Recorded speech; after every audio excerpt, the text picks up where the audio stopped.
Pertama-tama saya ingin menyampaikan penghargaan dan apresiasi yang tinggi atas kerja keras Polri beserta seluruh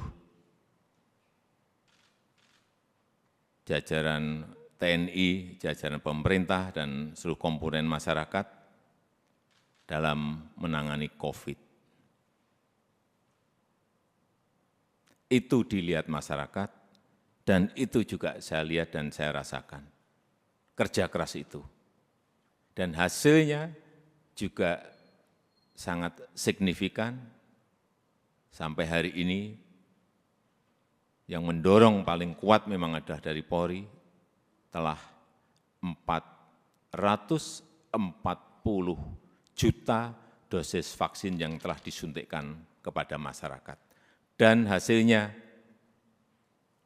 pandemi COVID mereda. Dan hasilnya ekonomi kita bisa tumbuh 5,44%. Dan hasilnya indeks kepercayaan masyarakat juga menempatkan Polri di puncak teratas pada saat itu.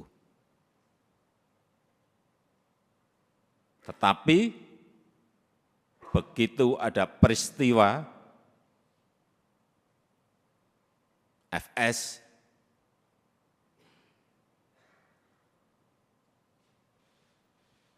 runyam semuanya dan jatuh ke angka yang paling rendah. Dulu dibandingkan institusi-institusi penegak hukum yang lain tertinggi, sekarang saudara-saudara harus tahu menjadi terendah. Ini yang harus dikembalikan lagi dengan kerja keras saudara-saudara sekalian. Di November itu masih 80,2, sangat tinggi sekali, bukan tinggi, sangat tinggi sekali.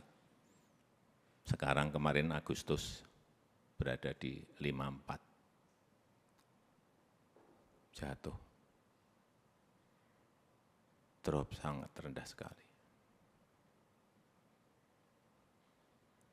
Itulah pekerjaan berat yang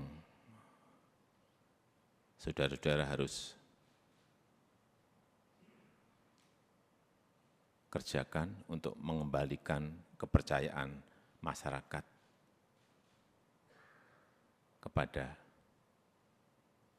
Polri. Di tengah situasi yang juga tidak mendukung saat ini. Kita tahu semua negara sedang sulit, dunia sedang sulit, kita ini menahkodai negara ini juga menghadapi gelombang dan badai dari ekonomi global yang tidak gampang. Perlu saya sampaikan, 66 negara berada pada posisi rentan, 345 juta orang di 82 negara sudah masuk menderita kekurangan pangan akut. Ini yang semua Kapolda, Kapolres, pejabat utama Polri harus tahu. Keadaan situasi seperti ini harus mengerti. Sehingga punya sense of crisis yang sama.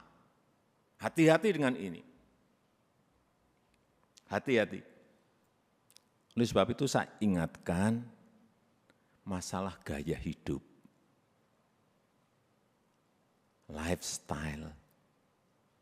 Jangan sampai dalam situasi yang sulit ada letupan-letupan sosial karena adanya kecemburuan sosial ekonomi. Kecemburuan sosial ekonomi. Hati-hati. Sehingga saya ingatkan yang namanya Polres, Kapolres, yang namanya Kapolda, yang namanya seluruh pejabat utama, perwira tinggi, ngerem total masalah gaya hidup. Jangan gagah-gagahan karena merasa punya mobil bagus atau motor gede yang bagus. Hati-hati, hati-hati, saya ingatkan hati-hati. Masanya yang lalu-lalu sudah usai. teknologi sekarang ini menyebabkan interaksi sosial berubah total. Sosial media bisa mengabarkan bukan hanya TV, bukan hanya media cetak, media online. Pribadi-pribadi kita sekarang bisa menjadi surat kabar, bisa menjadi media yang setiap saat bisa memunculkan perilaku-perilaku kita sehari-hari kayak apa. Meskipun sembunyi-sembunyi. Saya terlalu banyak mendapatkan laporan. Sehingga kembali lagi, gaya hidup, urusan kecil-kecil, tetapi itu bisa mengganggu kepercayaan terhadap Polri. Urusan tadi, urusan mobil, urusan motor gede, urusan yang remeh-temeh aja. Sepatunya apa, bajunya apa, dilihat masyarakat sekarang ini. Itu yang kita harus mengerti dalam situasi dunia yang penuh dengan keterbukaan. Dan keluhan masyarakat terhadap anggota Polri kita, ini tugas saudara-saudara semuanya. Jadi keluhan masyarakat terhadap Polri 29,7% itu ini sebuah persepsi karena pungli. Tolong ini anggota-anggota semuanya diredam untuk ini. Sewenang-wenang, tolong ini juga diredam pada anggota-anggota. Pendekatan-pendekatan yang represif, jauhi. Mencari-cari kesalahan, nomor yang ketiga 19,2%.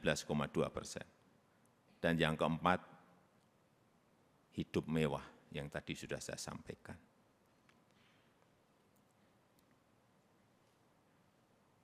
Karena Bapak, Ibu, dan saudara-saudara sekalian, itu adalah aparat penegak hukum yang paling dekat dengan rakyat, paling dekat dengan masyarakat, dan paling sering berinteraksi dengan rakyat. Jadi ingatkan anggota-anggota, selalu di briefing anggota-anggota, seluruh anggota, dan ingatkan untuk hal-hal yang berkaitan dengan pelayanan masyarakat, ingatkan mereka. Jangan sampai karena tidak kecepatan kita, yang kedua, rasa aman dan nyaman masyarakat itu, ini masalah persepsi loh. Rasa aman dan nyaman masyarakat itu menjadi terkurangi atau hilang. Karena apapun, Polri adalah pengayom masyarakat. Hal-hal yang kecil-kecil, tolong betul-betul dilayani betul.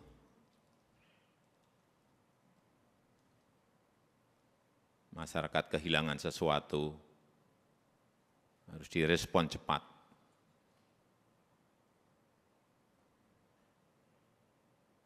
Sehingga rasa terayomi dan rasa aman itu menjadi ada. Yang ketiga, yang berkaitan dengan soliditas. Jangan sampai ini, hati-hati, ini sudah masuk tahun politik. Karena pemilu sudah berjalan tahapan pemilu sudah berjalan sejak Juni yang lalu. Harus ditunjukkan soliditas di internal Polri dulu. Rampung, kemudian soliditas Polri dan TNI. Itu yang akan mengurangi tensi politik ke depan. Soliditas. Harus ada kepekaan. Posisi politik ini seperti apa sih?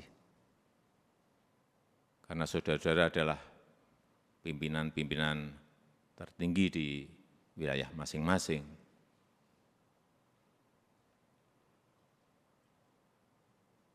sense of politiknya juga harus ada. Tidak bermain politik, tetapi ngerti masalah politik, karena memang kita akan masuk dalam tahapan tahun politik. Kalau dilihat, kembali lagi, kalau dilihat Polri solid, kemudian bergandengan dengan TNI solid, saya memberikan, bolak-balik saya sampaikan, saya memberikan jaminan stabilitas keamanan kita, stabilitas politik kita pasti akan baik.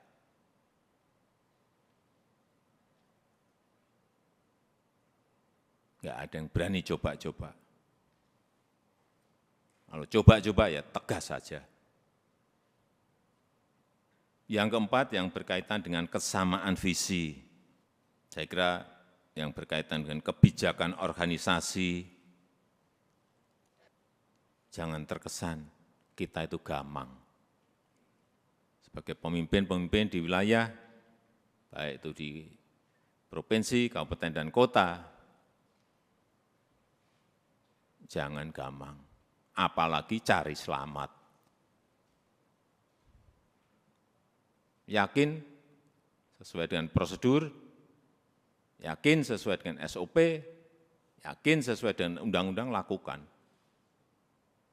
Visi, presisi, Pak Kapolri, saya minta juga tidak usah jelimet-jelimet, tolong disederhanakan, sehingga yang di bawah itu mengerti apa yang harus dijalankan.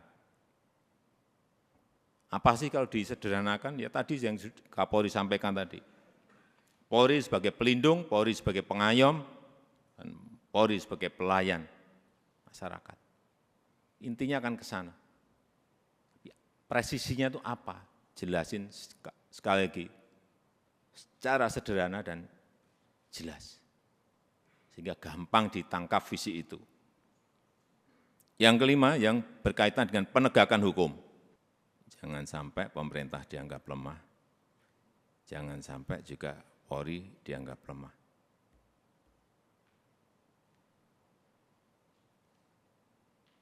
Saya sudah perintahkan kepada Kapolri saat itu, urusan judi online, bersihkan. Ya udah.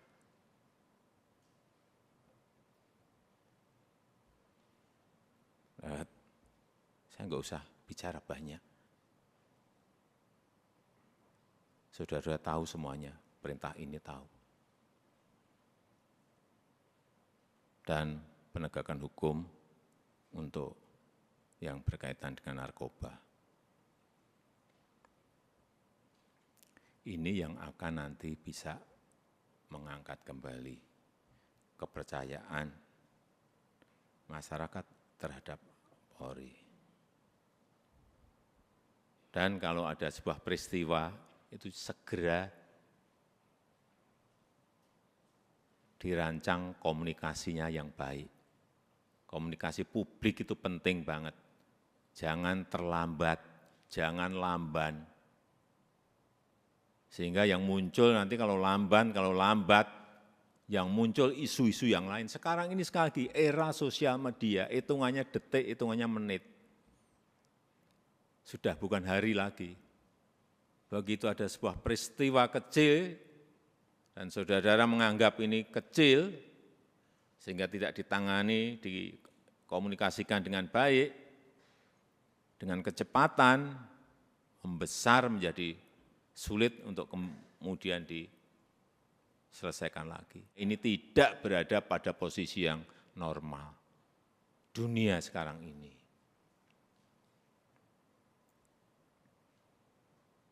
Sehingga gampang sensitif dan gampang tersulut.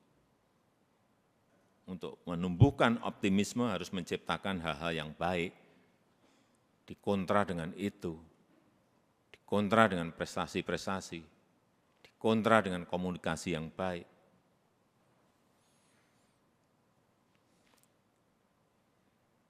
Saya rasa itu yang ingin saya sampaikan dalam kesempatan yang baik ini.